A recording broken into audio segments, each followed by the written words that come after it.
वह आदमी क्रूर था क्योंकि जिस लड़की को वह पसंद करता था उसने उसके सबसे अच्छे दोस्त को पसंद किया। उसने उस दोस्त को जो उसके साथ बड़ा हुआ था एक चट्टान से धक्का दे दिया। बाद में उसने पुलिस को बुलाया और दिल टूटने का नाटक किया, लेकिन दोस्त जिसे मर जाना चाहिए था जीवित वापस आ गया।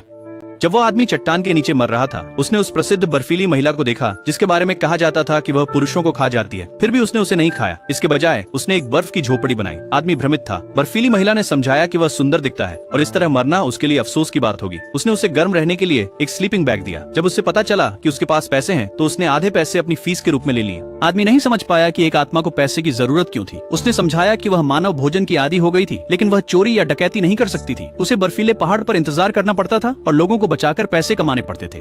उसने उसे कभी लापरवाही से मरने के लिए नहीं कहा। फिर वह बर्फ के टुकड़ों में गायब हो गई। आदमी बर्फ की झोपड़ी में रात भर रुका। अगली सुबह वह एक आवाज से जागा। बर्फ की महिला ने छत उठा दी थी। अपने जीवन में पहली बार उसे एक राजकुमारी की तरह उठाया गया। शर्म से उसका चेहरा लाल हो गया। रास्ते में उसने उसे चेतावनी दी कि कभी किसी को न बताए, अन्यथा चाहे वह कहीं भी भागे उसका पीछा किया जाएगा। उसने वादा किया कि वह रहस्य रखेगा। बाद में उसने अपने दोस्त के अपराध का पर्दाफाश किया। फिर वह शहर छोड़ गया, लेकिन 11 साल बाद वह वापस आया। एक दिन उसने सड़क पर एक परिचित आकृति देखी।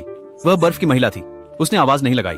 वह उसके पास बैठा और पुरानी कहानी सुनाई। हालांकि वह आदमी बहुत बदल गया था, बर्फ की महिला ने उसे फिर भी पहचान लिया। आत्माएं चेहरों से नहीं बल्कि अनोखी खुशबू और रंगों से याद रखती हैं। वर्षों से वह आदमी उसके प्रति आभारी महसूस करता था। वह उसकी दया का बदला चुकाना चाहता था। बर्फ की महिला ने कहा कि वह मानव भोजन खाना चाहती है। वह आदमी जो खाना बनाने में अच्छा था ने उसे रात के खाने के लिए अपने घर आमंत्रित किया। रास्ते में उसने सीखा कि उसका जीवन अच्छा नहीं चला था। उसकी प्रिय पत्नी ने उसे धोखा दिया था। उसने और उसके प्रेमी ने पैसे के लिए उसे मारने की भी कोशिश की। किस्मत से वह बच गया, लेकिन शादी तलाक में समाप्त हो गई। बाद में उसके व्यापारिक साथी ने उसकी कंपनी चुरा ली। प्यार और करियर दोनों में चोट खाकर वह अंततः गाँव चला गया। उस रात उसने उसके लिए एक दावत पकाई। उन्होंने एक साथ एक खुशहाल शाम बिताई। समय के साथ वह आदमी और बर्फ की महिला करीब आ गए। वह अक्सर खाने के लिए आती थी। आधा साल बीत गया। एक शाम जब वे खा रहे थे, 2 पुलिसकर्मी दरवाजे पर आए। उस आदमी की पूर्व पत्नी की हत्या हो गई थी और वह मुख्य संदिग्ध बन गया।